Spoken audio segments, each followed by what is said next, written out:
အားလုံးပဲမင်္ဂလာပါ AK Korean Language Learning ကနေပြီးတော့ကြိုဆိုလိုက်ပါတယ်ကဲရော်ရဘုန်းတို့ကိုဒီနေ့teacher မျှဝေပေးမှာကတော့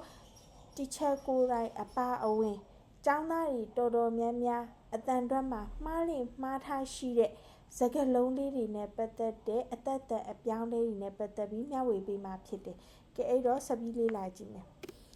ကဲအဲ့တော့ teacher အသက်အမှန်ကိုမပြောင်းတဲ့စာလုံးလေးတွေပေါ့နော်အဲ့ဒါအရင်ဆုံးဖတ်ပြပေးမယ်ကျောင်းသားတွေလည်းမှားခဲ့တယ်လို့ teacher လည်းမှားခဲ့တဲ့စကားလုံးလေးတွေပေါ့ဘာလဲဆိုရှင်ဂျက်ညွန်လို့ဖတ်တယ်စွမီတာလို့ဖတ်တယ်ကုတ်မန်ဦးလို့ဖတ်တယ်ဘတ်နန်အင်းနန်လို့ဖတ်တယ်ကဲအဲ့တော့ဒီစကားလုံး၅လုံးရဲ့အသက်အမှန်ကိုနော်မပြောခင်မှာ teacher ဒီ formula လေးတစ်ခုနဲ့ရှင်းပြပေးမယ်နာမပြီးပထမဦးဆုံးဘာနဲ့တွေ့မလဲနာမပြီးဒီအသက်3သက်နဲ့တွေ့မယ်ဘာလဲဆိုလို့ရှိရင်ဂါသက်ဘာသက်ဓာသက်နာမပြီးဒီဂါဘာဓာနဲ့တွေ့ရဆိုလို့ရှိရင်တဲ့အသက်တန်လေးတွေပြောင်းသွားတယ်တဲ့ဂါအသက်ဒီအသက်ပြောင်းပြီးဘာအသက်ဒီမအသက်ပြောင်းပြီးတော့ဓာသက်ဒီနာသက်ပြောင်းသွားပါတယ်တဲ့ကဲအဲ့တော့ရော်ရဘုန်းတို့အနေနဲ့ဒီ formula လေးကိုတေးတေးချာချာကြည်ကြည်ညင်းညင်းနဲ့ရအောင်ကြက်မယ်လေ့လာမယ်ကဲအဲ့တော့နံပါတ်1ဂျက်ညွန်ရဲ့ဟုတ်ပြီနော်ဂျက်ညွန်ရဲ့စကားလုံးအမှန်အတန်အတွက်ကပါလေ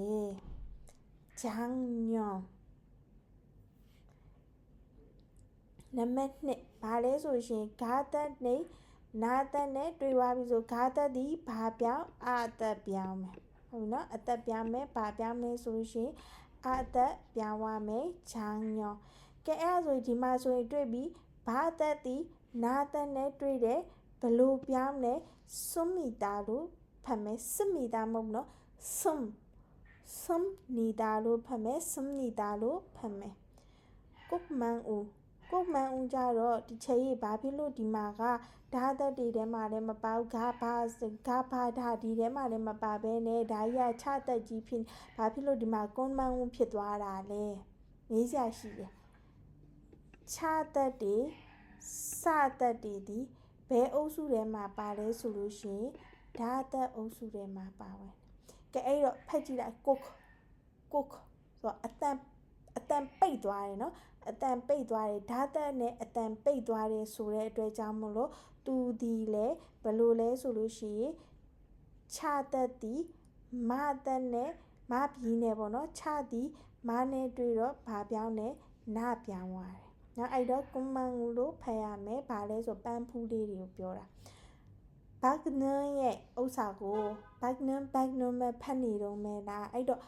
ဒါဒီဘာနဲ့တွေ့မလဲနားနဲ့တွေ့မယ်သူ့ရဲ့အတန်အတွက်အမှန်ဒီဘန်နန်နော်အစ်နန်လို့မဖတ်ဘဲနဲ့သူ့ရဲ့အတန်အတွက်အမှန်ဒီဘာလဲဆိုရင်အင်းနန်ဘာလို့လဲဆိုရှင်သူဒီဓာသက်ရဲ့အနွယ်ဝင်ထဲမှာပါဝင်နေเนาะဒါလည်းဓာသက်ရဲ့အနွယ်ဝင်ထဲမှာပါတဲ့အတွက်ကြောင့်မလို့ဘာဖြစ်မလဲအင်းနန်ဖြစ်တာဟုတ်ပြီနော်ကဲအဲ့တော့ဒီအတန်